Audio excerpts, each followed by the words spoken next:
Сәлем, кішкентай біздің балдырған журналының оқырмандары. Сендерді жазғы демалысқа шығуларыңмен шын жүректен құттықтаймыз. Осы жазғы демалысты бізбен бірге, яғни балалық шақтың балдырғаны атты танымдық сағатымызбен бірге болуларыңды шақырамыз.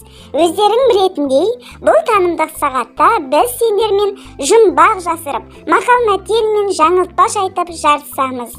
Сонымен қатар қазақ елінің жас ұрпақтарының біліміне үлес тигізіп жүрген ақын жазушылармен танысамыз. Және де басқа да қызықты тақырыптар жөнінде бірге ой қозғайтын боламыз. Ал балақайлар, сендер дайын болсаңдар, танымдық сағатымызды бастайық. Бүгінгі танымдық сағатымыздың шымылдығын ақын жазушы Мұқағали Мақатаев жөнінде айтатын боламыз. Білесіңдер ме балақайлар? Биыл Мұқағали Мақатаевтың туылғанына 90 жыл. Ендеше бейнебаянға назар аударыңдар.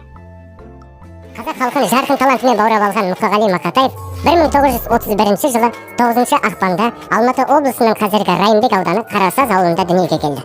Ақынның толық есімі Мұхаммедқали, бірақ ата-анасы оны бала кезінен еркелетіп Мұқағали деп атап кеткен. Мұқағали Мақатаевтың балалық шағы қазақтың басына төнген қайғы-қасіреттің бірнешеуімен тұспа-тұс келді. Соғыстың салқын қабағы ақынның шаңырағына оңай соққан жоқ. Әкесі Сүлеймен қан майданда қаза табады. Болашақ ақын ер мінезді әжесі Тиіннің тәрбиесін көріп, аңыз ертегілерімен сусындап өседі. Мұқағали Мақатаевтың өлең, поэзия жазуға жары Лашынға деген махаббаты себеп болды. Болашақ ақын 14-15 жасында ақын болуға бір жола бел байлап, қазақ әдебиетімен бірге әлемнің барлық классиктерін бірден оқып шығады. Мұқағали Мақатаев еңбек жолын ауылдағы мектепте орыс тілі пәнінің мұғалімі болып бастады. Оның орыс тілін жетік білуі әлем әдебиетін оқуына септік болды. Кейін аудандық газетте тілші болып та қызмет атқарды.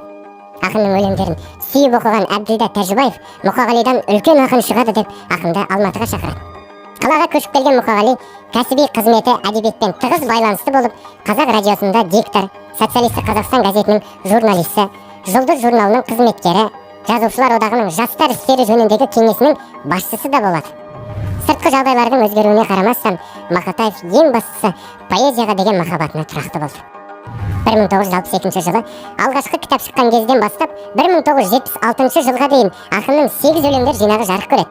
Олардың ішінде Аққулар ұйықтағанда, Шуағым менің, Өмір дастан, Жырлайды жүрек және басқалары. Әдебиет саласында 25 жылдай уақыт қызмет қылған Мақатаев мыңнан аса өлең жазды. Мақатаев махаббат пен достық, поэзия және табиғат туралы жырлады.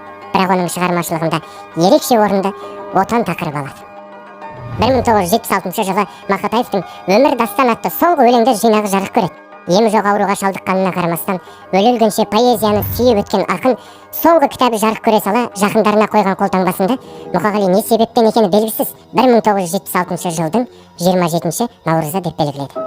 Поэзия менің, мен өлсем де сен өлме деп кеткен ақын дәл сол күні өмірден озды.